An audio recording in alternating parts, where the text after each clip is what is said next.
Hello guys, welcome to the channel. My name is Serge, and in today's video I want to give you guys some of my thoughts, advice, and just general information about Range Rover based on my experience, and some of my thoughts, and I'll tell you some funny stories.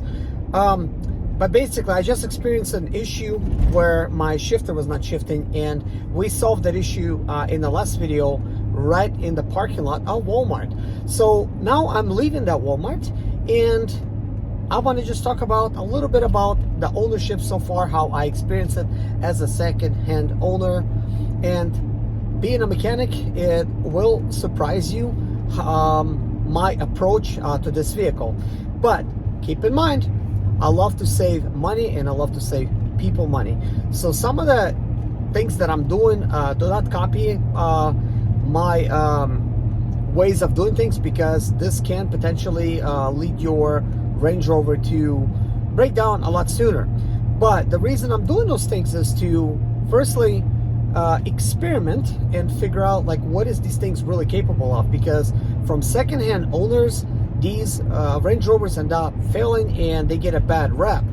But the only people to blame is not the Range Rover, because it didn't do nothing. But when you don't do your services properly, you will have issues. So it's very important to catch those issues early and fix them right away.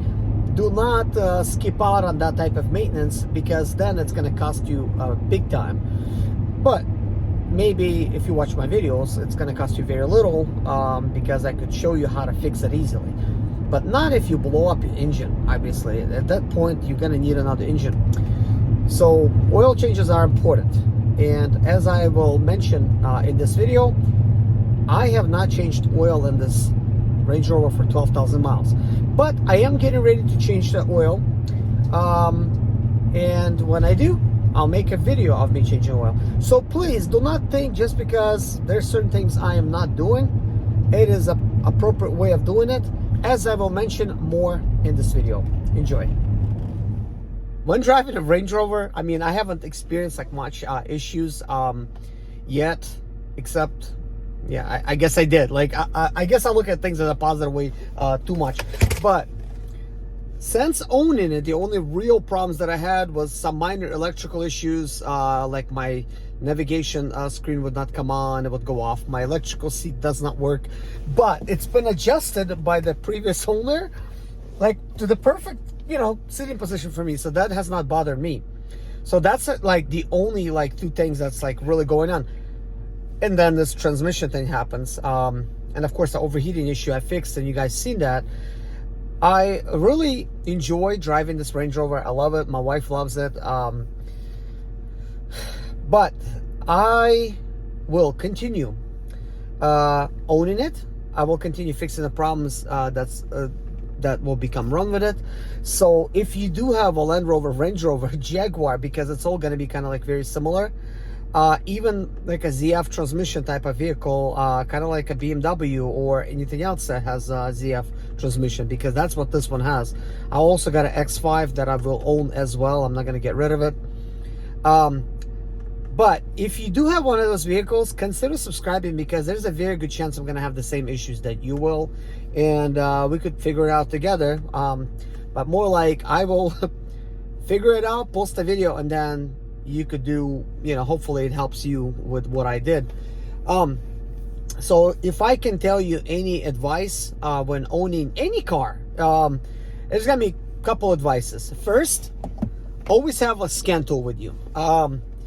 If I did not have this, the only thing I would know is that there's something on the dash here, right? And it's preventing me from doing it. By the way, I'm gonna read this fault code again. Let me see. I'm gonna clear it. I'm gonna clear this. Hold on. Okay, I just wanna, like, I forgot that I have not done that. Yeah, no codes. So I actually tried to clear it, and it actually cleared, which is good. And I scanned the transmission, and that code is gone now, and I forget the name of it, but it will be included in the video, and you guys will actually see what the code is about. But I try not to memorize these things. It just takes up my memory bank. But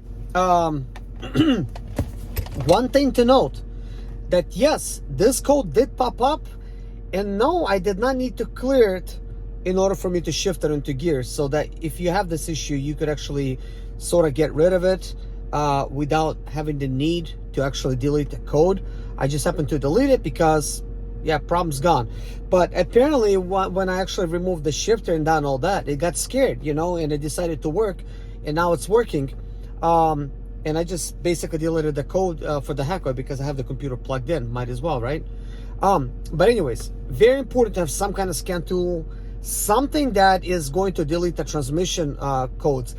So yeah, not just some scan tool, a scan tool that will allow you to do that. Now, this particular one, it is a cheap one. I got this from a buddy of mine because I service Mercedes Sprinter vans, and he bought this for his Mercedes Sprinter van, but made a mistake and bought this for a Land Rover Range Rover. And he's like, hey, do you want this for 150 bucks? And I'm like, yeah. So technically it's supposed to be worth about 150 bucks, I think, okay? But what I'm gonna do is I will find a link for it on Amazon, and I'm gonna link it up, the one that I have. But here's the funny thing. I bought this before having a Range Rover, and it was just sitting on my shelf until I got a Range Rover. So I have other scan tools, but this is made specifically for Jaguars, Land Rovers, you know, Range Rovers, that type of thing. And I knew that in the future I'm gonna buy a Land Rover or Range Rover or Jaguar. Like, all of these things are on my list, but he didn't know that. But since I'm a mechanic, I might as well have some scan tools, right? But anyways, at the time I didn't have anything better except a unit similar to this that scans all the cars, and I think I paid like $250 for it. It's like a CR Plus, and that's what I've been using. But this is specifically made for Land Rover Range Rover. And why is that important? Because this will actually have the ability for you to go into these little things that this Range Rover has and fix them and check the air and whatever, you know, with the vehicle, and clear these codes and see what's wrong. Highly recommend getting something like this that is specifically made for Land Rover Range Rover, if you do have a Range Rover or Land Rover, you know, or Jaguar, because that's what it's made for. Yeah, like I didn't say it enough, right? As you can see, yeah, I love to talk, but I also love to give information. And when I talk to you guys, one of the things I would like to mention, I understand that most of you guys probably just bought a vehicle, okay, brand new, and you guys are not mechanics. And my videos are geared for people that are fresh to being a mechanic or whatever, and basically just a do-it-yourselfer type of video. So this is not made for mechanics to teach them what to do, because mechanics already know what they're doing. But I'm sharing this with like-minded individuals on this channel to basically help you guys understand your vehicle a little bit better. And as you can see, I don't really use any mechanic language, even though I am a mechanic, because I try to keep things simple and easy to understand. That way anybody, not a mechanic, buys the vehicle and they could actually do it themselves. And I try to be informative for the most part, and show you guys like everything that I'm doing. And it's like really simple.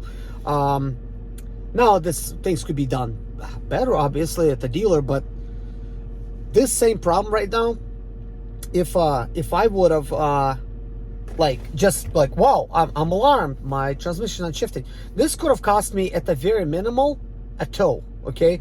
I would have had to get this vehicle towed home or a shop of my choice. And once this is in the shop, do you think the shop is going to just simply do all these things we just did? Heck no. They're gonna look at the codes and they're gonna be like, yeah, your solenoids went out or whatever. They'll name something in the transmission, you know? And then yeah, like they might tell you some transmission control module went out. You're gonna get that. And then they're gonna be like, yeah, and we found one more problem. You're gonna need a new shifter. And really, in this particular situation, guys, that's what you need, is the shifter. That is actually literally what's wrong right now. That is the piece that's corroded, and a piece of wire that plugs into it. When I moved it, okay, solve the problem, you know, kind of like, but this problem will come back, and I will be making a future video on this. But really, what I need is a shifter. And I gotta use Range Rover. Do I really want to be spending a lot of money on a used shifter? Probably not. But one thing that you need to understand is, anytime you get a used Range Rover, Land Rover, any used car that's like a luxury, expensive car, you do need to do proper maintenance. And what I mean by that is, I'm not telling you to take it to a mechanic every time and get it serviced. Unless you have the money to do so, do that. But I'm speaking to do-it-yourselfers. Change your oils, change your fluids, just monitor this stuff. But when it comes to radiator fluid, watch some of my videos. You can see kind of like what I ran into and some of the things that I did, especially some of the recent videos, because you could easily make these things overheat, okay? And it's going to seem very serious and very expensive. And you're going to be like blown away, and you're going to be really worried because you're going to think that, oh man, I'm going to need all these different things. But when you watch my videos, you will understand that some of the stuff is fixed like literally pennies on a dollar. Let me make a little minor example to you guys. When I bought this Range Rover, it was overheating, right? All I needed was some water. But then I replaced one little part, okay, which is a thermostat. I let a little air pocket in, and then it became a bigger problem, right? I got rid of this problem by adding more water and figuring out a way for me to actually get rid of the air pocket. And I've showed this in the video. It takes like literally 9 minutes for you to be able to do that without like any special machine. I do have a special machine now, but when I was doing all these things, I was on the road. Like, even if I have it, I don't have it with me. So I show videos exactly how to get rid of the air pocket. But guys, here's one thing to note. I did not replace the radiator on this Range Rover. It's still the original radiator. This thing was leaking from many different places. I used radiator stop leak, and I already put 12,000 miles. 12,000 miles, I guess, on this vehicle since then with that same radiator. Now, it is not advised that you stick around with the same radiator and you drive around, because yes, that's going to get you in trouble. It's going to start leaking again. You're going to end up overheating your engine. So no, I'm not giving you advice to drive around like that. But I'm using my vehicle as a guinea pig to see what is possible. Because being a mechanic, I will be able to easily catch a problem that it's overheating or whatever. I'll be able to stop and do everything that I got to do to get it back running again. Maybe even getting it towed.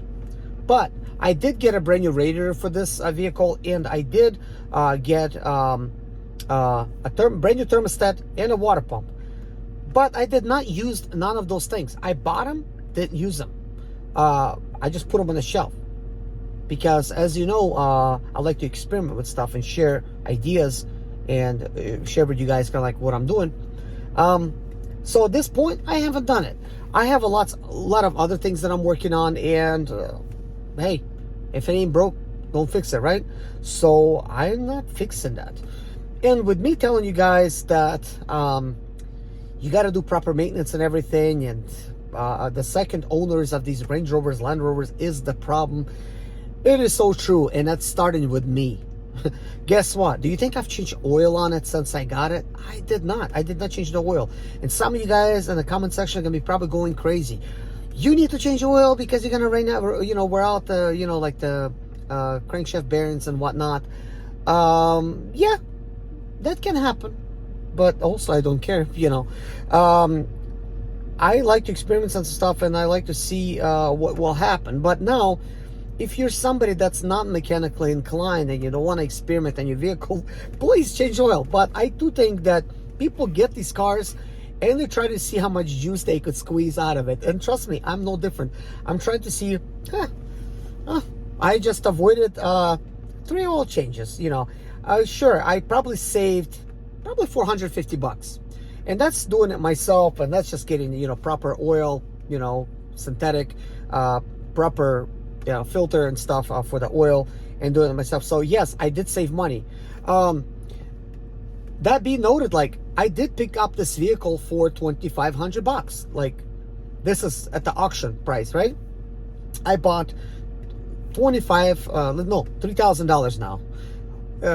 Additionally, it cost me $3,000. I have everything noted. One day I'm gonna make a breakdown of everything that I got, because I got all the prices there. Not everything that I bought is on this vehicle yet, because I bought a roof rack, I bought, steps, stuff that you really don't need, some minor mechanical stuff, like I mentioned, radiator, thermostat, water pump. I also replaced the rear taillights. I got some other gizmos, and this stuff kind of like adds up. And when I look at it, I'm like, wow, now it cost me $5,500. But I know that I can easily find one of these Range Rovers that's been overheated for an additional $1,500, and I know I could actually have another vehicle for parts, which I am thinking of doing in the future, because I don't want to get rid of this vehicle. I want to keep it. So with that being said, guys, thank you so much for watching. Take care of yourself, and see you in my next video. Bye bye.